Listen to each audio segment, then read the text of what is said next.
Karena ilmu dengan pengetahuan itu berbeda, ikhwan. Kalau kita baca buku, hadir ke majelis ilmu, mungkin kita akan mendapatkan pengetahuan, tapi belum tentu kita akan mendapatkan ilmu. Jadi mengetahui dengan mengilmui itu berbeda. Kalau kita baca buku, sekali lagi kita mendapatkan pengetahuan, tapi belum tentu mendapatkan ilmu. Ilmu itu sama seperti hidayah.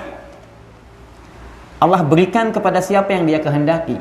Yahdi may yasha. Allah memberikan petunjuk kepada siapa yang Dia kehendaki. Jadi meskipun misalkan seseorang rumahnya, orang kafir misalkan ya, rumahnya dekat dengan masjid, 5 kali dalam sehari dia mendengar azan, tapi karena belum dapat hidayah, maka dia tidak akan tertarik untuk masuk ke dalam agama Islam. Meskipun sekali lagi rumahnya bertetangga dengan masjid. Nah, di tempat kita ini kan banyak orang kafir yang rumahnya bertetangga dengan masjid. Bahkan tidak sedikit orang kafir yang sampai hafal lafaz azan.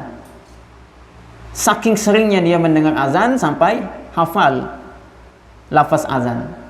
Tapi hidayah itu sekali lagi adalah hak prerogatifnya Allah untuk diberikan kepada siapapun yang dikehendaki oleh Allah. Begitupun juga dengan ilmu. Ilmu sama persis dengan hidayah.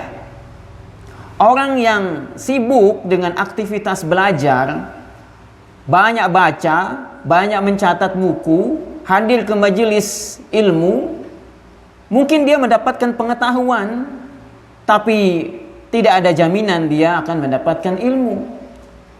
Karena siapa yang mendapatkan ilmu tergantung kepada siapa Allah akan memberikan ilmu tersebut. Kan ada yang berpikir kalau begitu kita tidak perlu belajar.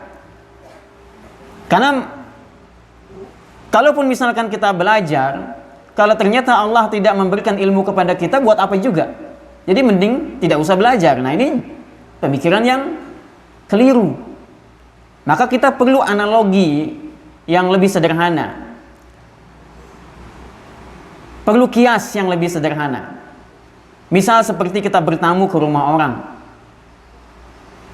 Kita perlu ketuk pintu sampai pemilik rumah bukakan pintu untuk kita. Jadi kalau kita bertamu ke rumah orang, tapi hanya diam saja, berdiri di depan pintu, tidak ada upaya untuk mengetuk pintu, maka sampai kapanpun pintu tidak akan dibukakan. Karena kita tidak melakukan apa-apa. Tidak memberi salam, tidak juga mengetuk pintu, tapi berharap pintu akan dibukakan. Nah, tentu ini sesuatu yang konyol. Ya sama seperti orang yang menginginkan ilmu, tapi tidak melakukan apa-apa. Berdiam diri saja. Tidak belajar, tidak baca buku, tidak bersemangat menghadiri majelis ilmu, tapi menginginkan menjadi orang yang memiliki banyak ilmu. Maka ini sama seperti orang yang bertamu, berharap pintu dibukakan, tapi dia hanya berdiam diri saja di depan pintu, tidak melakukan apa-apa. Nah, maka belajar itu adalah salah satu syarat agar seseorang mendapatkan ilmu. Syaratnya saja sebetulnya. Belajar itu adalah syarat untuk mendapatkan ilmu. Tapi belajar itu tidak satu-satunya syarat untuk mendapatkan ilmu. Masih ada syarat yang kedua. Syarat yang kedua untuk mendapatkan ilmu itu adalah dengan menjaga adab. Jadi sehingga kesimpulannya adalah untuk mendapatkan ilmu, syaratnya ada 2. Yang pertama, bersungguh-sungguh dalam menuntut ilmu. Kemudian yang kedua, menjaga adab. Itu syaratnya. Nah, mudah-mudahan dengan syarat ini, dengan kita menunaikan syarat ini, Allah berkenan memberikan ilmu kepada kita. Setidaknya kalau kita memenuhi 2 syarat ini, ada 2 kemungkinan. Kemungkinan pertama kita diberikan ilmu oleh Allah, kemungkinan kedua kita tidak diberikan ilmu oleh Allah. Tapi dengan memenuhi 2 syarat ini, peluang kita untuk mendapatkan ilmu dari Allah itu jauh lebih besar ketimbang kita tidak melakukan keduanya.